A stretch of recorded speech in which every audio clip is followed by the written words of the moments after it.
Hello, hello.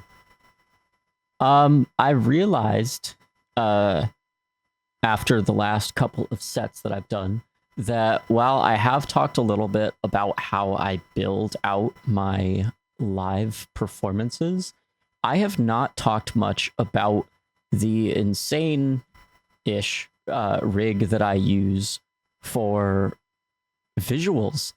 And I thought it might be fun to put together just a little bit of a video going over just a little bit of how all of this comes together. Yeah, so in front of you, you see this absolute mess. It's not as bad as it looks. And a lot of it is just software solutions that all come together to make this happen. But just looking at an overview, I run all of my audio from my own live performances or anything that I'm working for, like to make visuals on. All of that runs on a MacBook that I have very tightly connected with the desktop that I run both VR chat, but also all of my visuals and all of my recording and streaming software on. So it's effectively a two-part system that I then do a little bit of fanciness to mesh together. And I thought it might be interesting to just go over a little bit of what I use and how it all works. So as far as getting the two connected, I try and run as much as I possibly can just within Ableton Live. And in order to get the two interconnected, I use a system where I have two separate audio interfaces. My main audio interface that I use for performances and such, and my previous audio interface, what was my main for a long time, kind of runs shotgun and helps me pipe the audio in as high of quality and as low latency as possible into the desktop.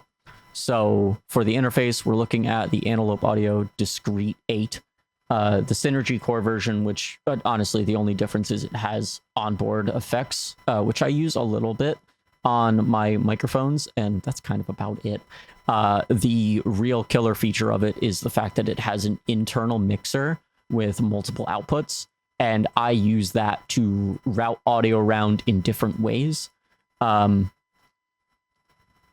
Which is a perfect way to mention that all of this grayed out stuff down below, these are either used in specific situations or they're things that aren't necessarily important to how visuals get on the screen. What's important here is the audio from Ableton Live gets downmixed, and I get a stereo mix of whatever I want to hear to my headphones, but there is a separate control mix that goes to the visuals computer. Additionally, I use macOS's built-in network MIDI over my local network, which just sends effectively an entire cable's worth of MIDI over to my desktop. And in order to get that sort of feature on Windows, I utilize a piece of software called RTP MIDI. Beautiful, simple program. You literally just hit connect on the computer and you're connected. There is a little bit of prior setup on the Mac side of things, but it's effectively a different version of the same window, and those just connect. If you're looking to do this all on one computer and you happen to be on Windows, the same folks make something called Loop MIDI, which is what I used to use back when I ran one computer. And you can just make MIDI cables and transfer data between software. Very useful bit of kit to have if you're working with a situation where you have maybe multiple DAWs that need to work together, or you need to pipe MIDI information from a DAW to multiple pieces of MIDI software. So those go over the network, come in on RTP MIDI, and get sent over to both Resolume Arena. And if I'm doing any sort of lighting, I use QLC personally. I'm not much of an LD. I know just enough to get done what I'm trying to do, but whenever I can rely on someone else who's more knowledgeable in that, absolutely do. In the scope of running something on VR chat, usually that means we're using VR SL, VR stage lighting lights. So QLC uses the ArtNet protocol, sends it over to grid node, which then appears in OBS alongside Resolume Arena, both of which use Spout, which is just texture sharing. They share texture memory on the graphics card that everything else knows how to access. The everything else in this case being OBS. On the audio side of things, I send just the left track from my DAW of the stereo mix. That gets sent over on one channel, and the other channel is LTC timecode if I'm using it. For pre-recorded sets, this is a godsend. It allows me to time very specific things very tightly. If you've seen my work for some of the larger events, this usually means mapping a performer or pre-recorded content onto the set. Timecode is how I get that sent over.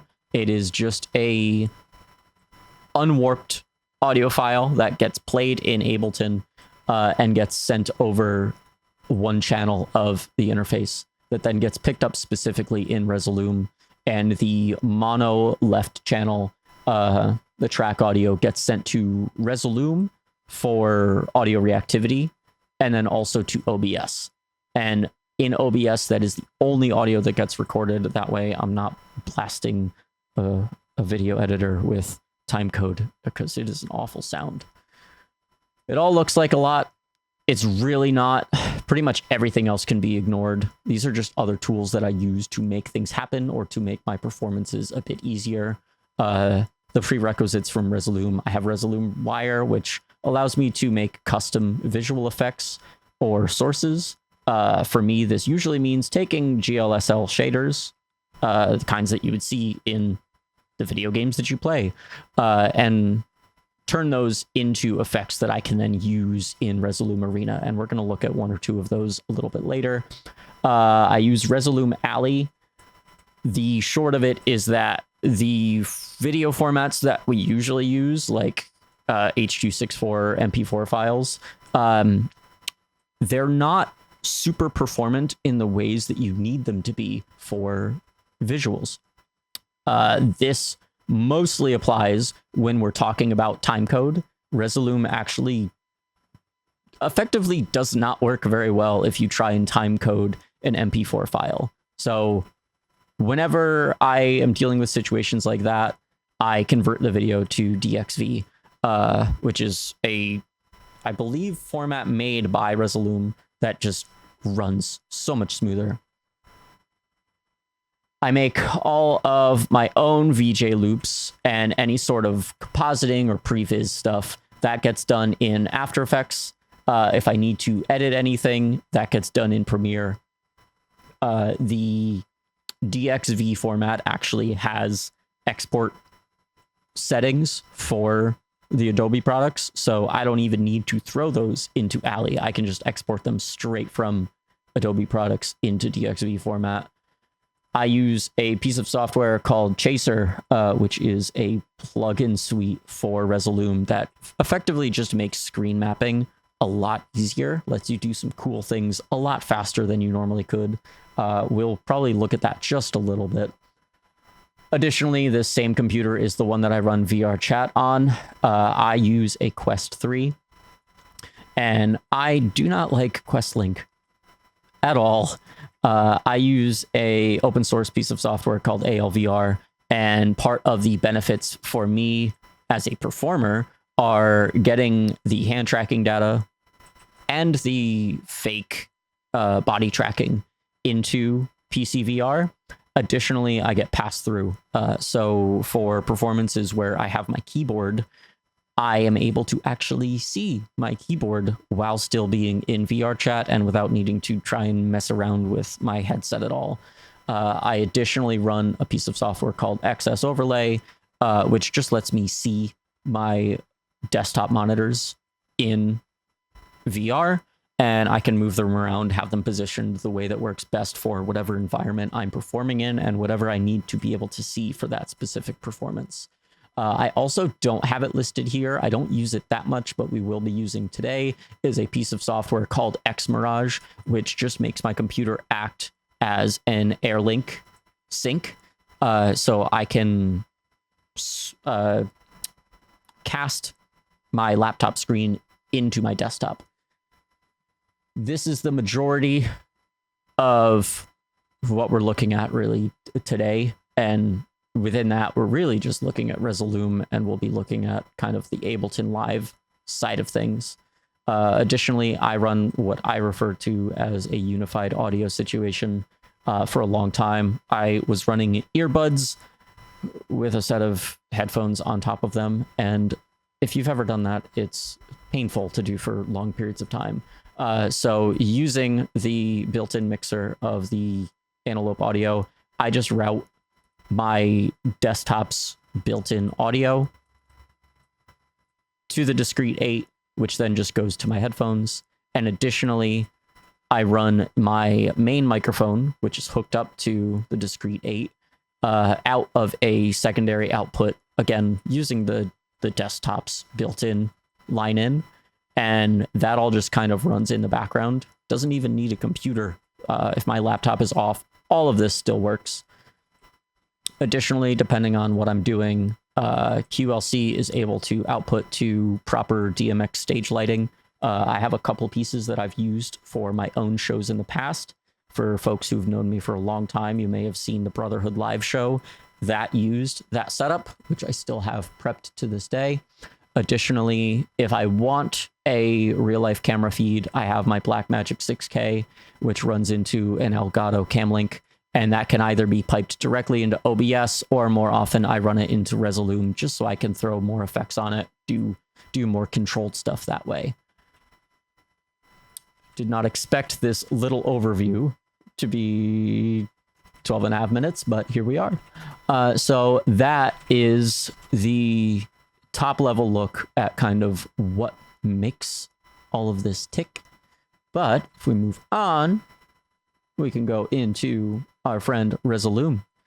And in here, we are looking at the mostly finished version of the visuals for my Before the Fall set. This is currently in the state that it was played at Ash's Trash Fest. Thanks again for having me, Ash. Not everything here is fully mapped yet, unfortunately. It will be for the next time that Before the Fall gets played. If you are a VR chat user, this is specifically screen mapped for the Orion Club, a PC-only club world in VR chat. Very lovely map, and it was a lot of fun to get these all prepped. But also, let's dig into it.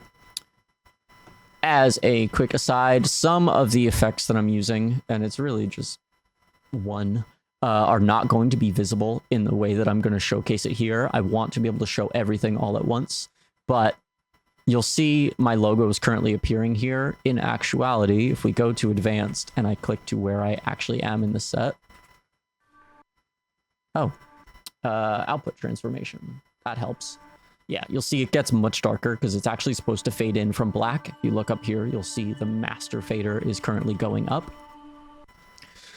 But effectively, the way that I build these set files is by making a lot of columns.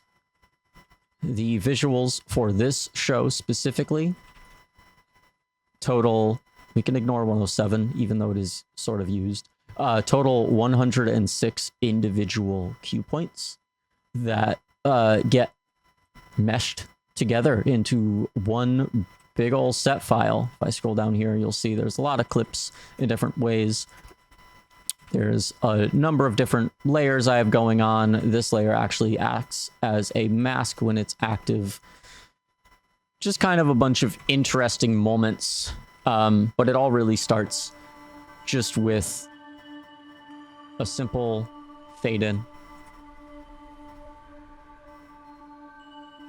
And if we jump ahead, we get to a logo fade in, then we start to see what the screen mapping looks like.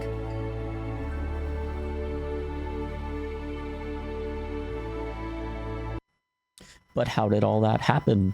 Just from me playing a different part of the audio. That's why we have X Mirage running. You can now see the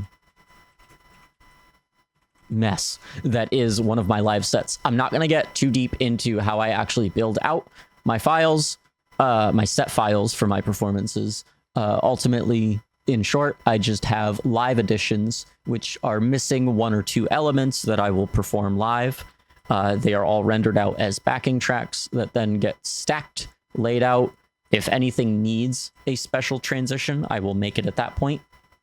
And then everything else is either pressing a MIDI note at the right time, or it is automation. You'll see down here, I have all this automation, and that is just controlling the tempo of the set file over time, because this track runs at 130, but then we jump over here and we're looking at 154. And then there are times where I false the tempo. I'll play the track at half speed, but at double the tempo, just to make the transition go the direction that I need it to. Effectively, you're looking at a DJ set that's pre-made of backing tracks. Then we come down here and you'll see all these little blips and lines, and all of these clips are just one MIDI note each, and they're all doing the same exact thing. So I'm going to make a track here, make sure that playback is on, and all I'm going to do is throw a MIDI note at the bottom, move this a little bit out of the way, and we're going to watch the column markers up here, because as I move this note up, you will see it trigger across the entire way. Every single column is mapped out throughout the entire set, and this allows me to trigger the visuals exactly when I need them. What I did not get to in time for this specific performance, but will be finished in the future, is lyrics. You'll see all these text animators up here. These are all lyrics for individual tracks. They're all designed in the same way. They are a note that is intended to be MIDI triggered, and a slider that is meant to be moved to change the lyric that is going to display on the screen. Going back into Ableton, you'll also see I have this combination of CC control and a MIDI effect rack. This is something that for some sets gets really over the top, and for other sets like this one doesn't get used a whole lot. In this specific situation, I have a knob bound to MIDI channel, CC channel 20, that is then bound into a MIDI effect rack, and that is just so I can name the knob, so I know when I am looking over here, I can see comp. Oh, this is the entire composition's opacity. And in this case, that is used just to slowly ramp the visuals in at the beginning of the set. Then I believe at the end of the set, there is not a ramp down, but in the end, in the final version of this set, there would be a ramp down just to fade it out. But if we look at this clip real quick, we'll see one note that triggers a visual. We go here. This one triggers another visual. That's the logo coming in. This is the full song visual. Just individual moments. A benefit of me doing the visuals in a MIDI forward way is I can do visuals that I get to control live in real time. So if we come over here to Too Far versus Swipe, this track here, these are, this, I really should say, Swipe is my favorite song to play live, and that is specifically because ever since the first time I've run it, this has been a track that uses MIDI, live MIDI visuals. So playing into it a bit just to trigger the right column. We pull this away. All right, with the visuals triggered properly, at this moment, that visual would have faded out. And you'll notice not only are there no drums there, but there's also no visuals. And that is because both the drums and the visuals are played from the keyboard directly. And that just uses this extra MIDI channel that I have down here, MPK reroute. For a deeper set, this would be routed a little bit better, but in this specific instance, if we look somewhere in here, we'll see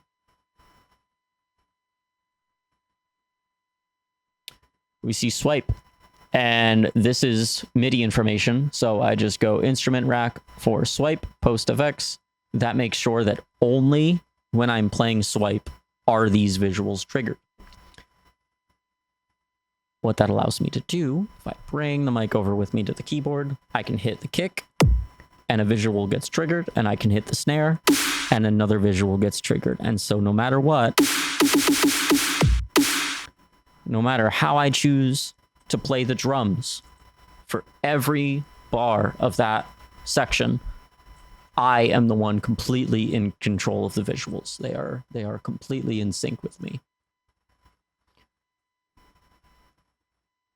I cannot tell you how much fun it is to do that.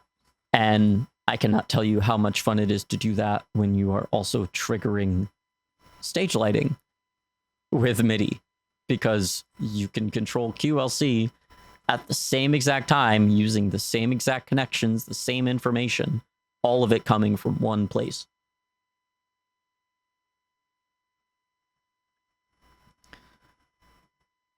So, okay. That is the short of how information gets passed along to Resolume. But what do I actually have going on in Resolume? A mess, actually. I have an absolute mess. Like I said, these visuals are intended to be triggered in order. Usually what that means is 1 or 2 or 3. You see these clip 36, clip 37. These are actually set specifically to tell it to ignore when the column is pressed. That way this visual, in this case, whoop, the delta, theta, delta, I don't remember the order, the Therian symbol, is triggered for the start of this section, but then stays when we go to that section, which plays throughout most of the song. And then I have a solid color here that actually is just slowly ramping in to fade both of them out gently. But that entire time, this first visual plays. And then down here, clip 38, that means that this continues to play.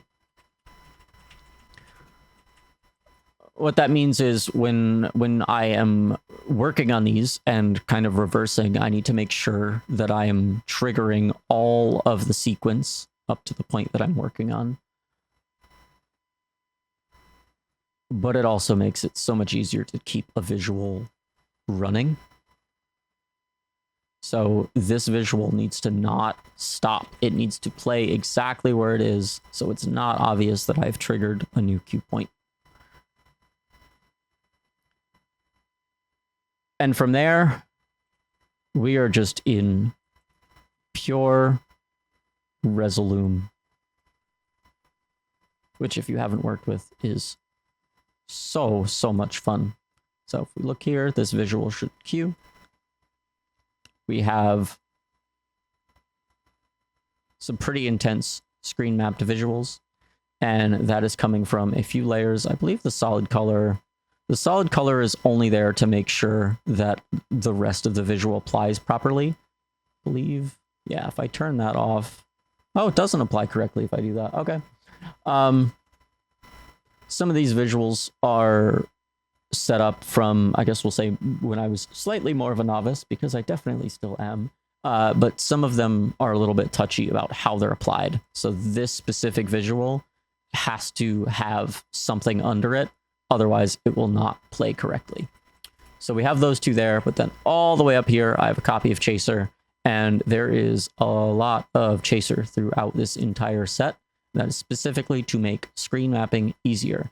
So what is Chaser doing here? Well, if I turn Chaser off, it's just going to be flashing. I'm going to turn that on so it's not too intense.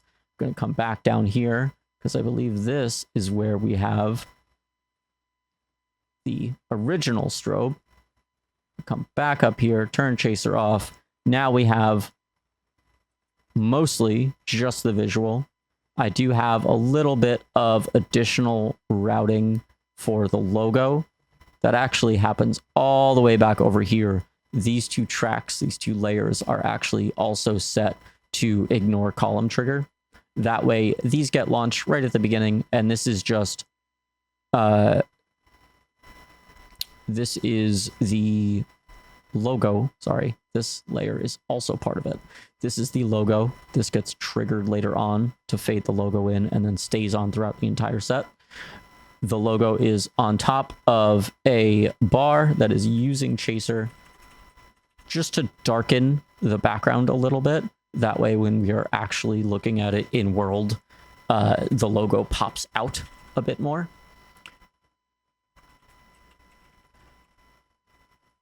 Then we have a video router, and I'm going to be completely honest with you. I do not remember what this video router is doing. I don't remember why it's here, but I can tell you that it is set up the same exact way. So it has to do with the logo screen.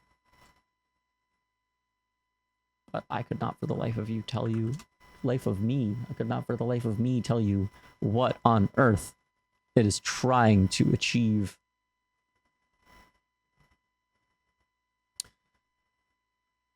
But that is the base mapping. We get the logo into the right spot, get it on a little bit of a darker background, and then everything else stems from just a ton of Chaser instances. So pull this back up. What is Chaser doing? Well, if I pause this, unmute that, Chaser is taking some sequences of the individual sections of the mapping for Orion and playing out these sequences. And they play out in different ways for each of the individual sequences that I have that get used in different ways. And some of these sequences are actually meant as toolkits more than anything. So put this back on 3. That is how that visual is intended to look. We trigger the next one in line, and you'll see Chaser is still there, but it is using one of those toolkits that I have. And this is just to make sure that there is no extra bleed anywhere that I don't want it.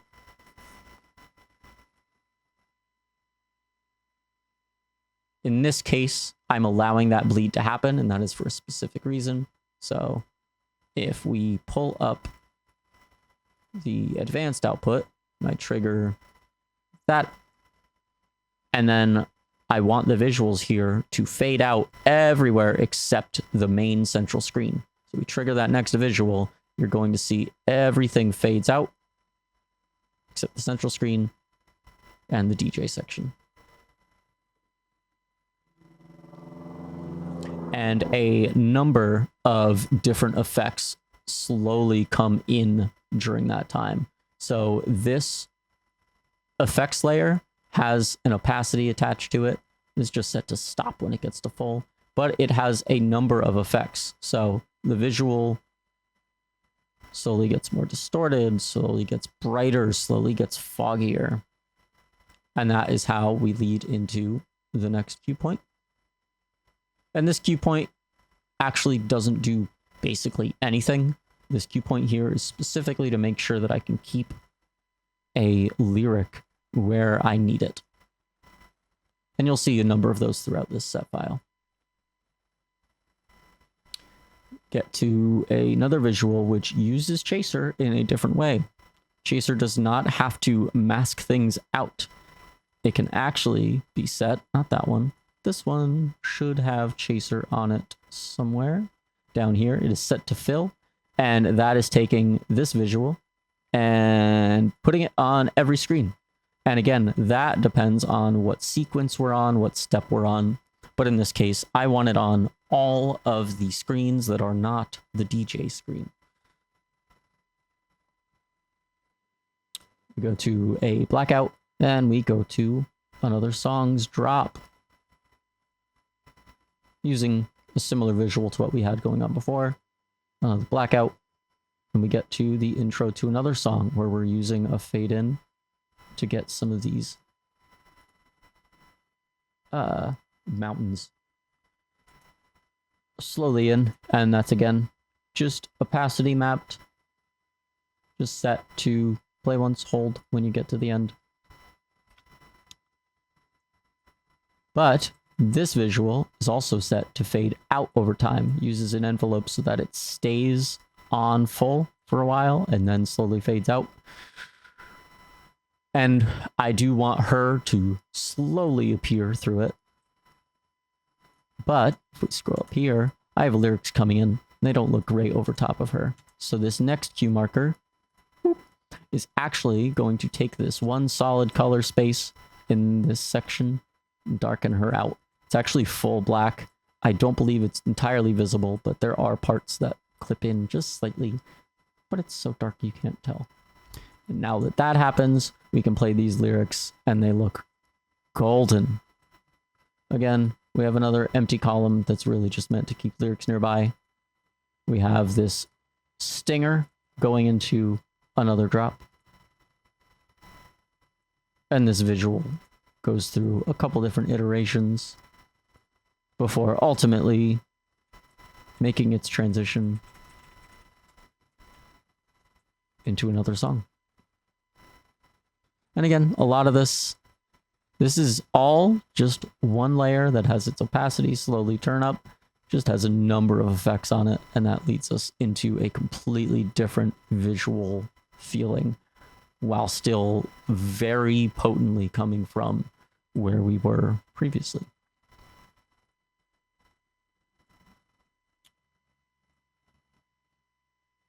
This is an interesting one. What is this, 1555?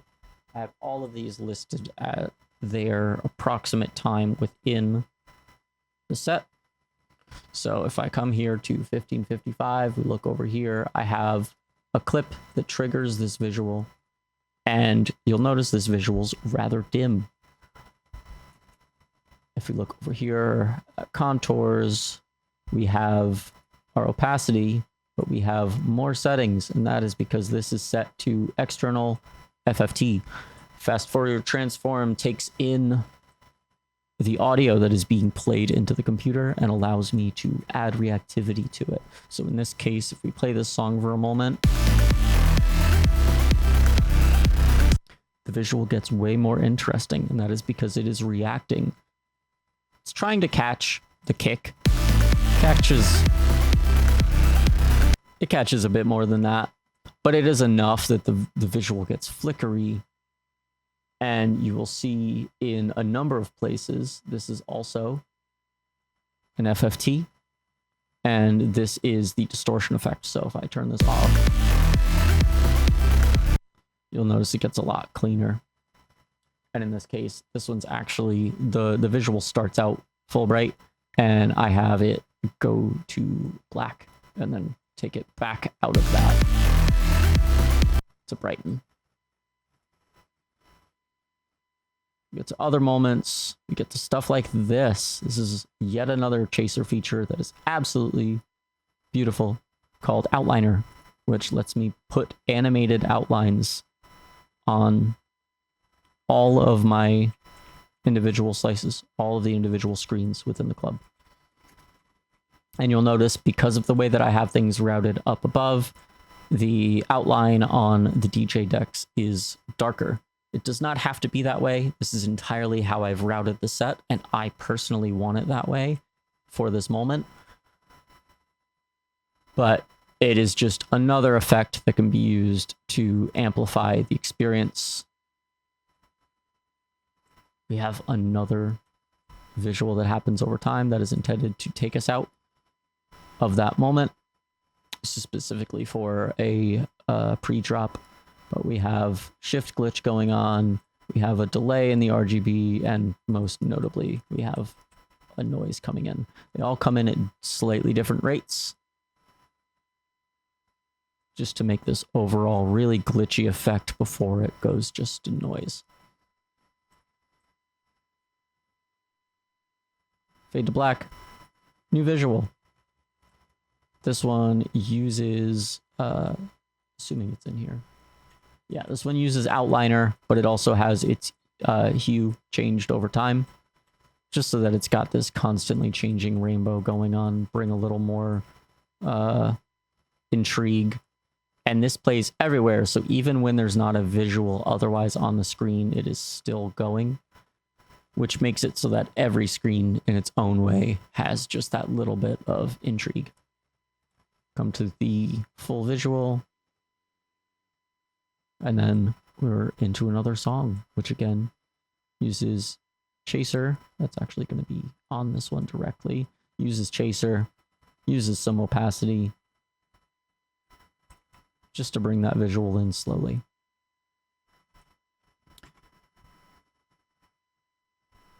But it might be interesting to look real quick at what it takes to make one of these visuals. So we go over to a new deck.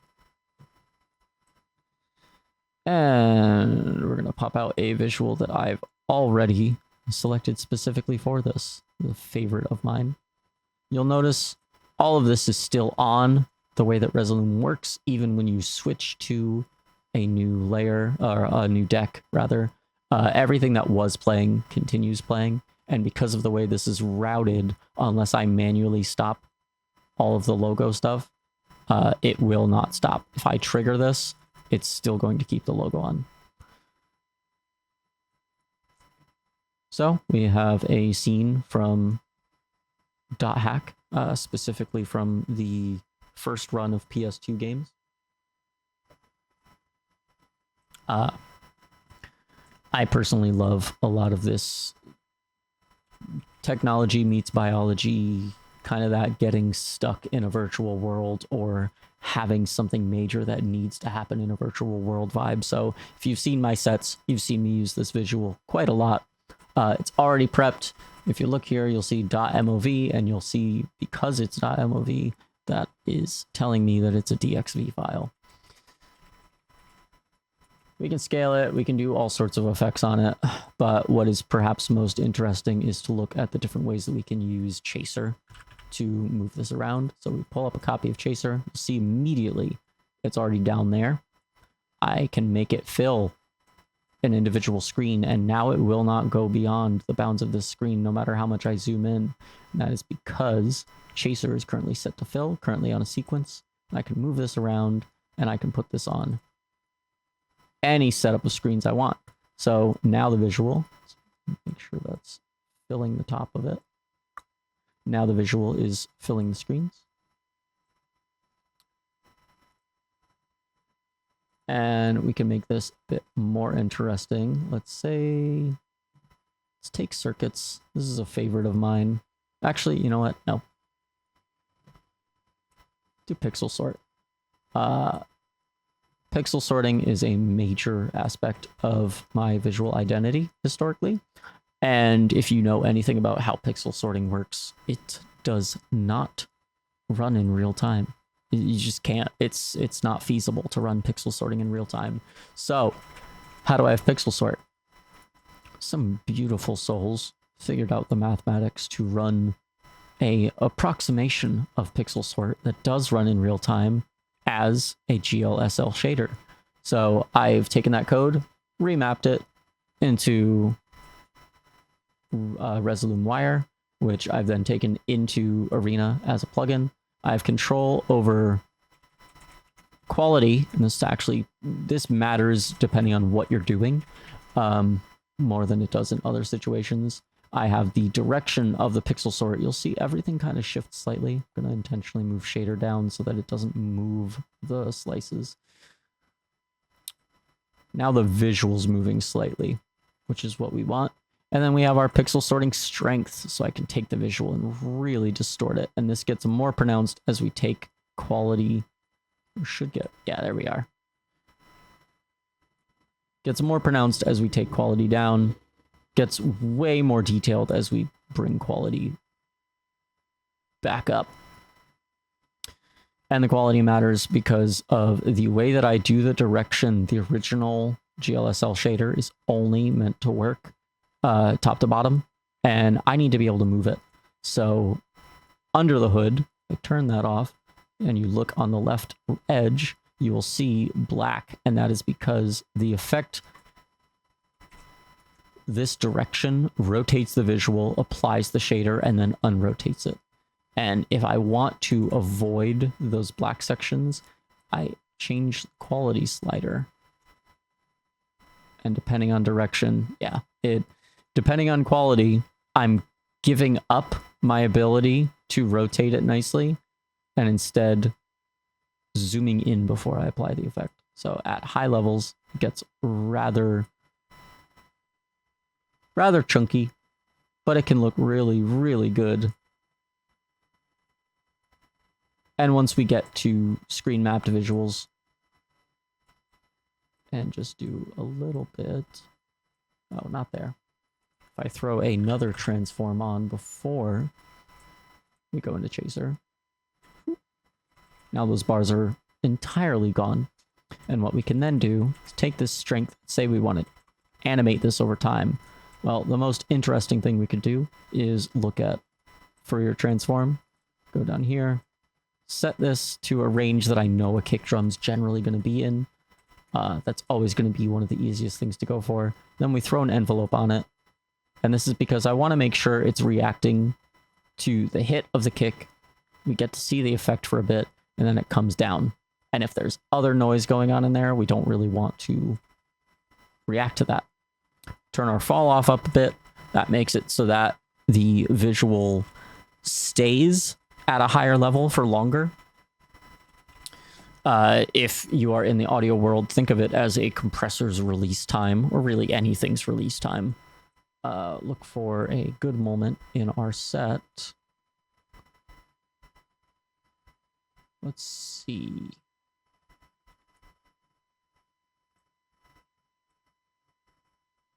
Let's go to Earth and Light. Why not?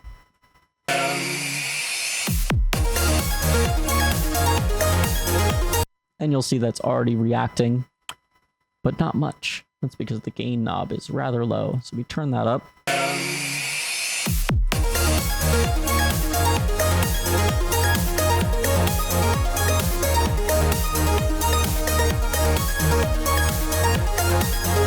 And it all just becomes a matter of tweaking. But if you look at that visual,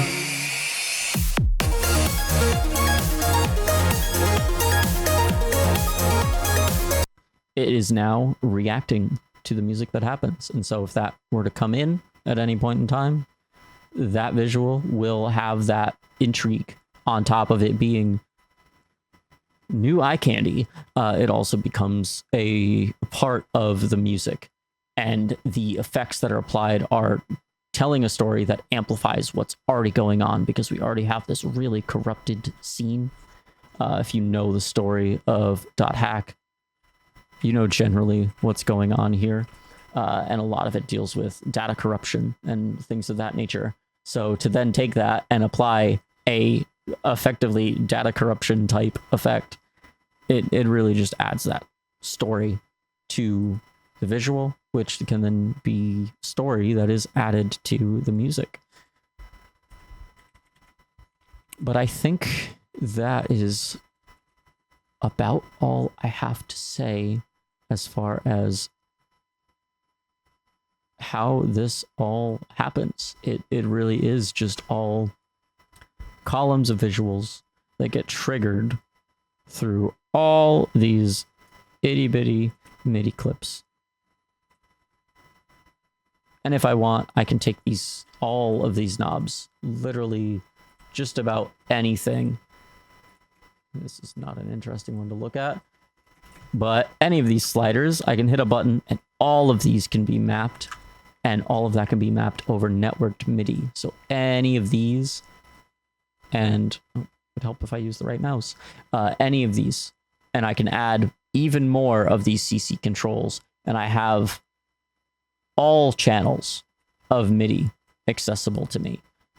So there can be a lot of automation that is all just being piped directly into Resolume that can control absolutely everything to make a really tightly coordinated visual show to go along with the music. I hope my rambling has been interesting at the very least, if not maybe informative. And additionally, I no longer use this piece of software, but if you are someone who uses Ableton and you want to start looking at making visuals that align really closely with the music that you're making without needing to spend hours in editing software or a lot of money on visual effects suites, there is a plugin suite called Zwobot, Zwobot, that is dirt cheap for what it is and gives you a lot of this same control, but directly inside of Ableton as Max for Live devices.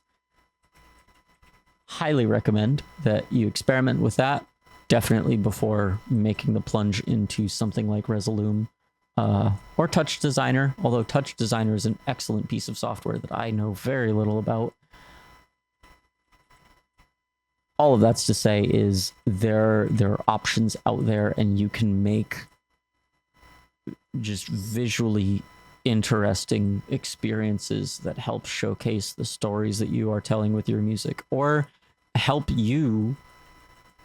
others express the stories that they're telling with their music. I will be absolutely open to any questions after I post this. Feel free to hit me up on Blue Sky, although seeing how long this video went, it's going to be on YouTube, but, you know, hit me up on Blue Sky.